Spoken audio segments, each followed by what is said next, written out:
بسم اللہ الرحمن الرحیم۔ ڈسکور اوریجنل کے معزز ناظرین، السلام علیکم۔ اب کس نمبر 644 ملاحظہ فرمائیں۔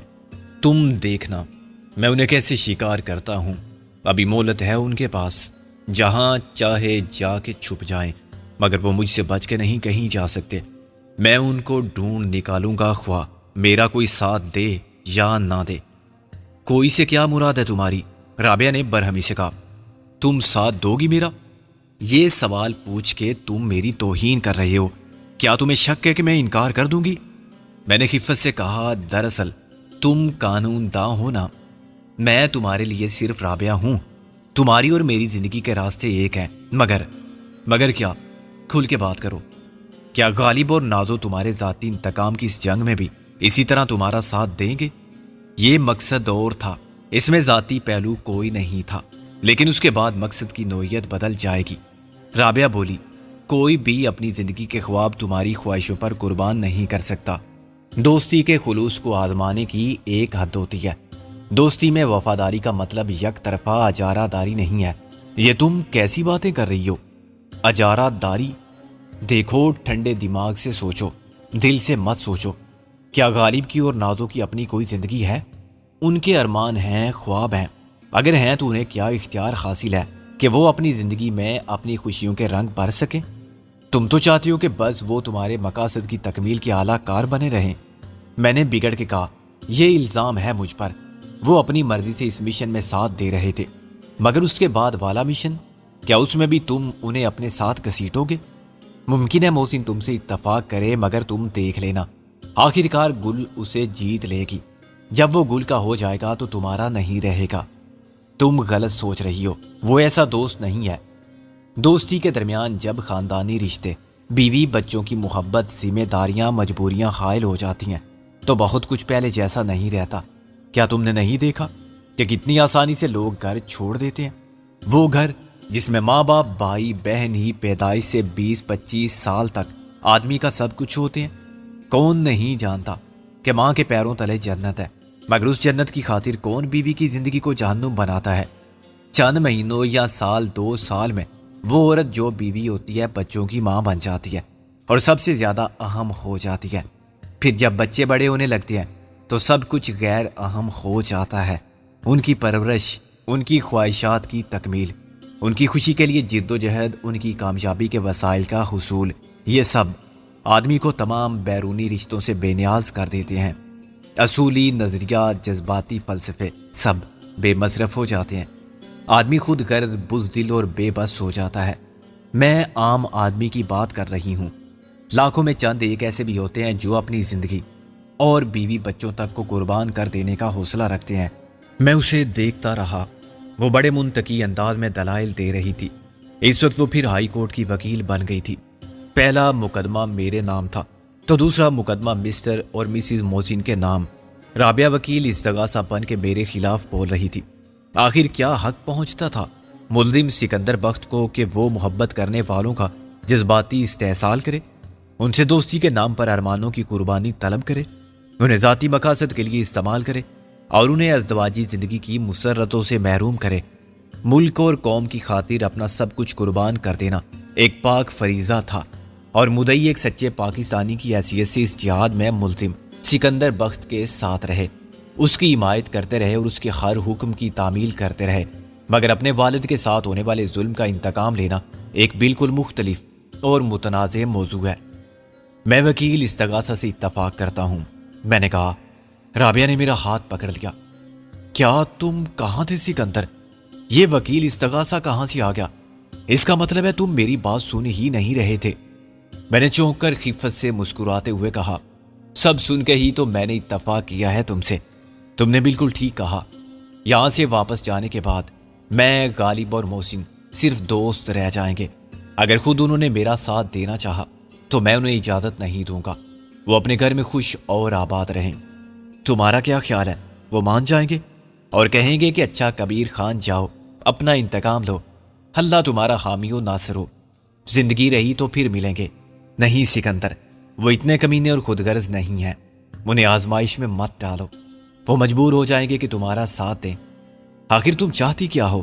میں نے بنا کر کہا، جو میں چاہتی ہوں وہ تم نہیں چاہتے، اس لیے میری بات چھوڑو، میں ہر حال میں تمہارے ساتھ ہوں۔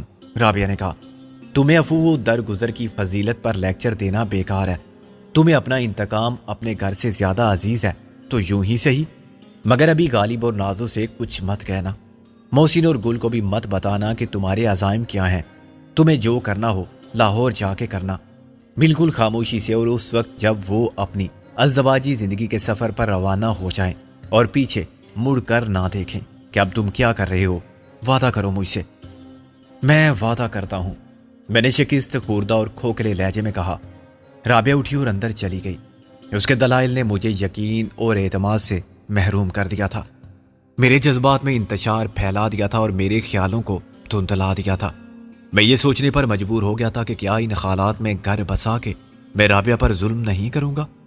رابعہ اس سے زیادہ واضح الفاظ میں مجھے نہیں سمجھا سکتی تھی کہ آج اور کل میں کیا فرق ہوگا۔ کل غالب اور نازو شاید مجبور نہ ہوں، ان کے پاس اپنی زندگی پر اپنا اختیار ہوگا جس سے وہ کسی قیمت پر دستبردار نہیں ہوں گے۔ محسن اور گل کی مجبوریاں بھی مختلف ہوں گی، میرا اختیار باقی رہے گا تو صرف رابعہ پر، اور اس کی مجبوری ہوگی وہ محبت جس سے میں فائدہ اٹھا سکتا ہوں، اس سے کہہ سکتا ہوں کہ آؤ میرے ساتھ چلو، اور وہ کوئی سوال کیے بغیر اس گھر کو خدا حافظ کہہ دے گی جس کو اس نے دن رات جاگتی آنکھوں میں خواب بسا کے ارمانوں کے رنگ سے سجایا تھا۔ نہیں، میں یہ ظلم نہیں کر سکتا، میں رابعہ کی محبت کی مجبوری سے فائدہ نہیں اٹھاؤں گا، اس کی زندگی اور جذبات کی کمزوری سے نہیں کھیلوں گا۔ یہ تو سراسر کمینگی ہوگی کہ ان مقاصد کی خاطر جس سے صرف مجھے تسکین حاصل ہو، میں اسے بھی اپنے ساتھ مصائبوں، آلام، خطرات اور موت کی دلدل میں گھسیٹتا پھروں۔ یہ فیصلہ کر لینے کے بعد مجھے قدرے سکون ملا۔ اس وقت تک شام کے دھندلکے پر رات کا اندھیرا غالب آنے لگا تھا۔ صبح کا ناشتہ سب نے اتنی دیر سے کیا تھا کہ دوپہر کے کھانے کی ضرورت کسی نے بھی محسوس نہیں کی تھی۔ ویسے بھی باتوں سے دل نہیں بھرا تھا تو پیٹ بھرنے کا خیال کسی آتا۔ نازو اور غالب میں جنگ عظیم کے بعد صلح نامہ ہو چکا تھا، مگر وہ چھوٹی موٹی جھڑپیں حسب سابق جاری تھی جن کے بغیر شاید انہیں محبت کا مزہ ہی نہیں آتا تھا۔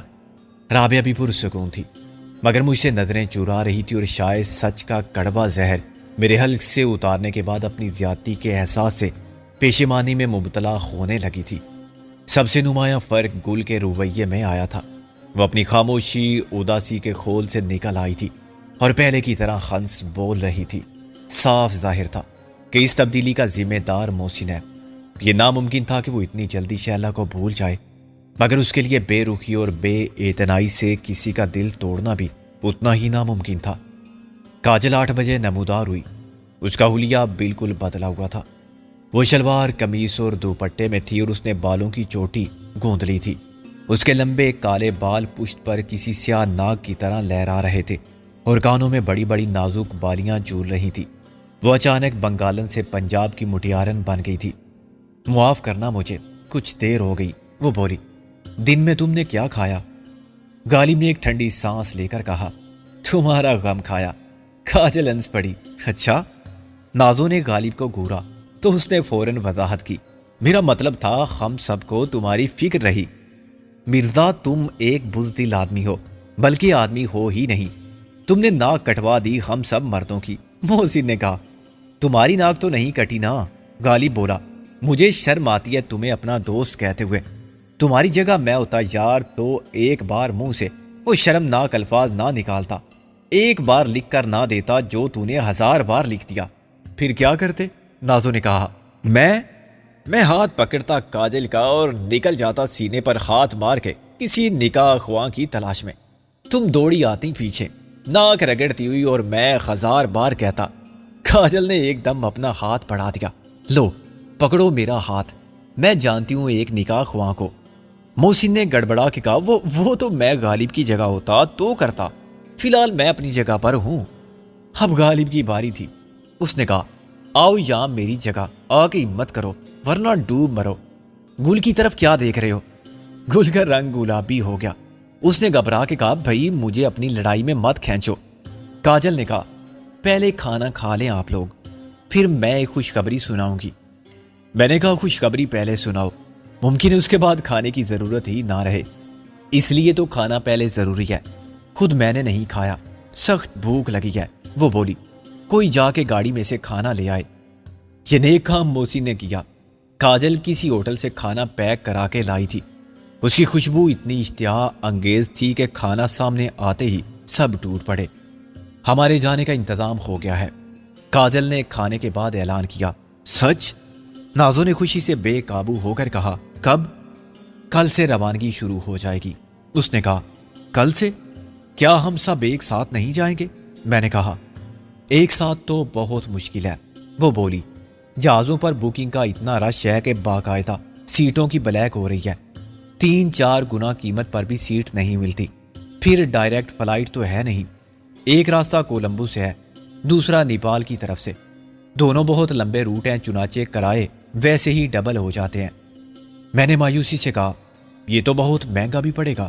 موسی نے کہا کتنا مہنگا پڑے گا یار، 60,000 میرے پاس ہیں، 22,000 سے زیادہ ہمارے پاس ہیں۔ نازو نے کہا یہ تو بہت ہے، اور پیسہ تو میں بھی لا سکتی ہوں، مگر مسئلہ جگہ کا ہے۔ ہر فلائٹ میں 1-2 افراد کی سیٹیں خریدی جا سکتی ہیں، یا انہیں غیر قانونی طور پر کہیں فٹ کیا جا سکتا ہے۔ عملے کو رشوت دے کر مگر ایک ساتھ 6-7 سیٹوں کا تو سوال ہی پیدا نہیں ہوتا۔ فی الحال 2 کے جانے کا بندوبست ہوا ہے، کل کی فلائٹ سے نیپال کے راستے۔ صرف 2؟ غالب نے کہا باقی کب جائیں گے؟ جب جگہ ملے گی۔ جگہ کب ملے گی؟ غالب بولا یہ میں کیسے بتا سکتی ہوں، قسمت کی بات ہے، باقی سب ایک ساتھ نکل جائیں یا اگلی فلائٹ میں ایک بھی نہ جا پائے۔ انتظار تو کرنا پڑے گا، اور صبر سے کام لیے بنا چارہ نہیں۔ بائی روڈ سب ساتھ جا سکتے ہیں نا؟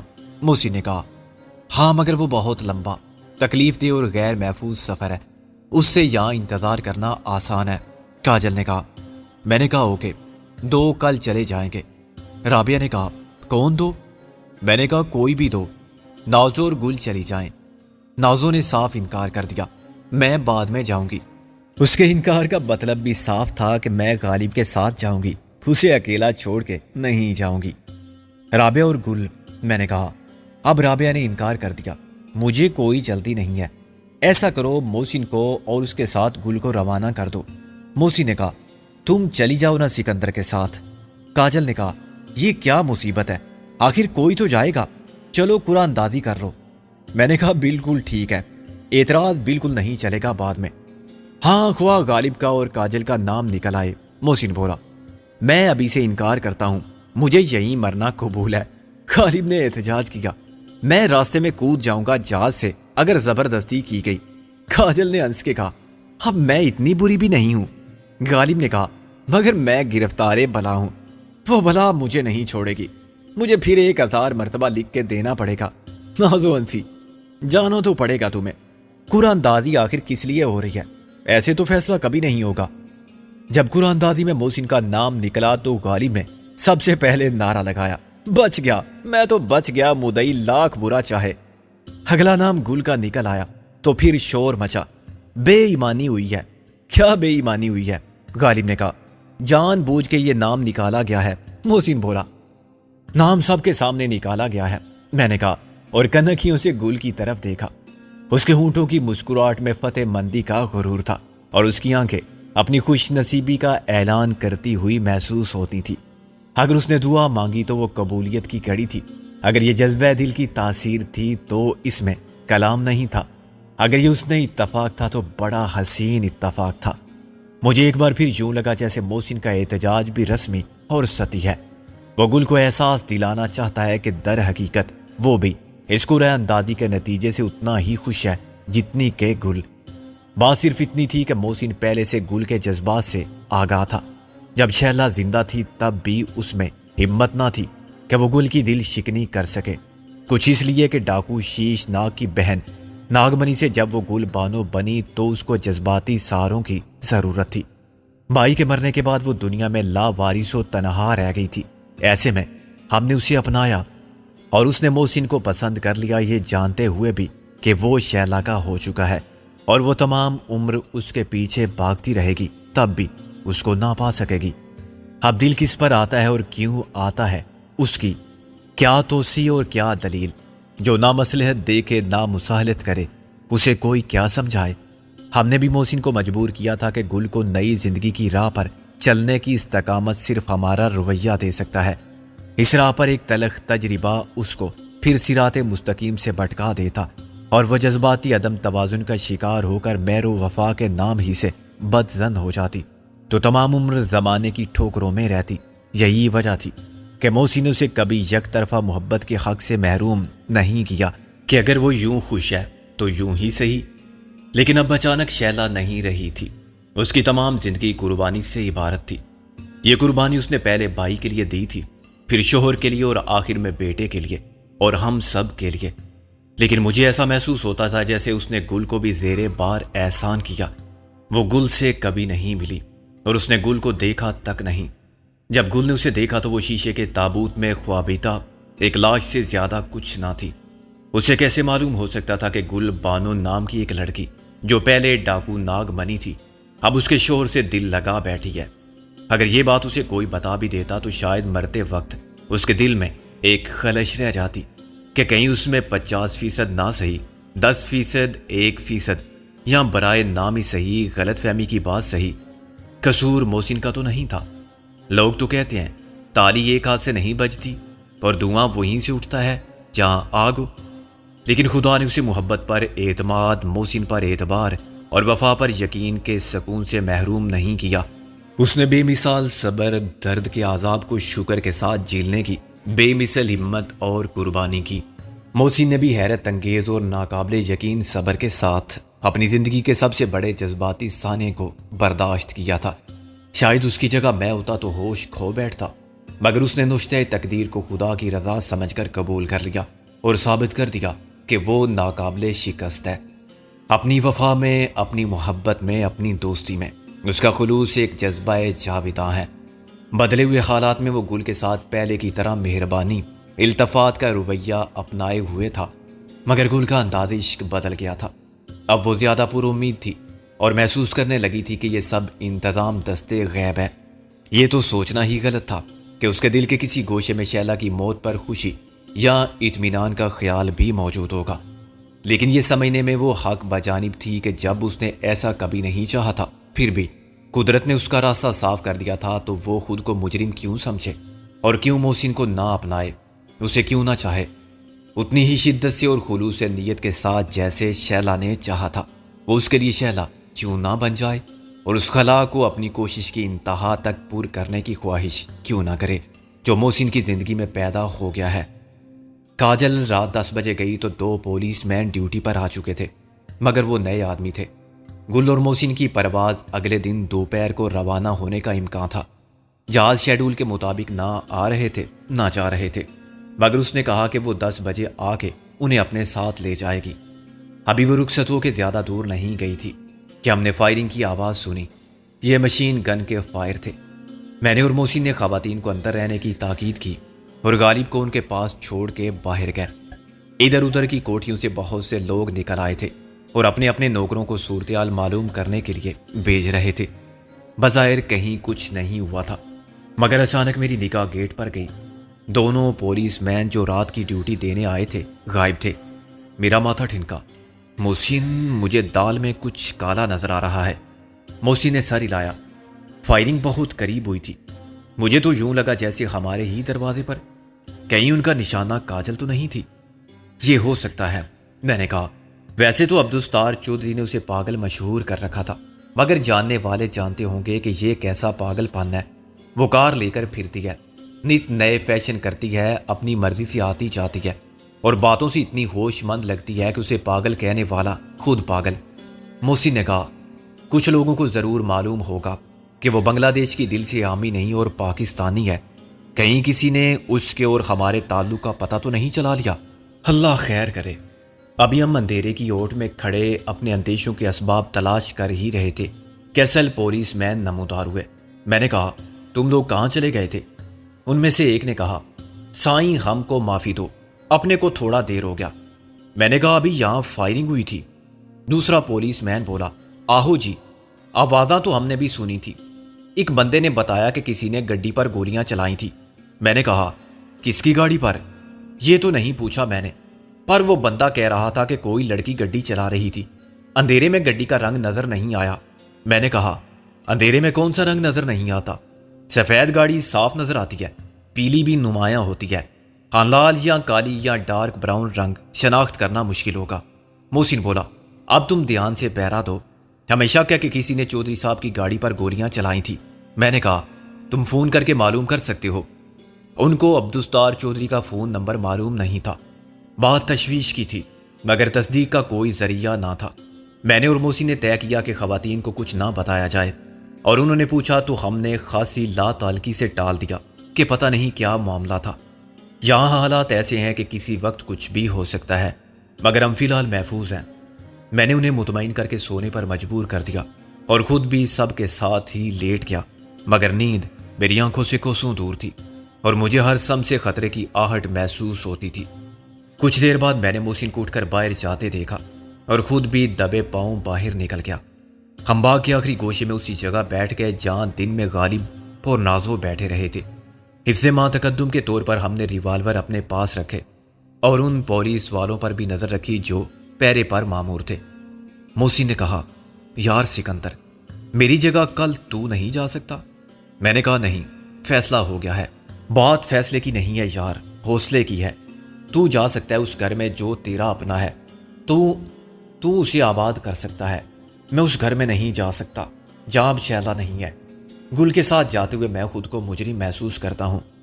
میں نے کہا یہ ضروری تو نہیں کہ تو اپنے گھر جائے، تو ہمارے گھر میں رہ سکتا ہے، گل کو منظر کے پاس چھوڑ سکتا ہے اور چاہے تو خود بھی وہیں قیام کر سکتا ہے ہم سب کی واپسی تک۔ وہ کچھ دیر چپ رہا۔ میں محسوس کر رہا تھا کہ شیلا کا نام اس کے لب پر بے سبب نہیں آیا تھا۔ یہ آنے والے طوفان کا پیش خیمہ تھا۔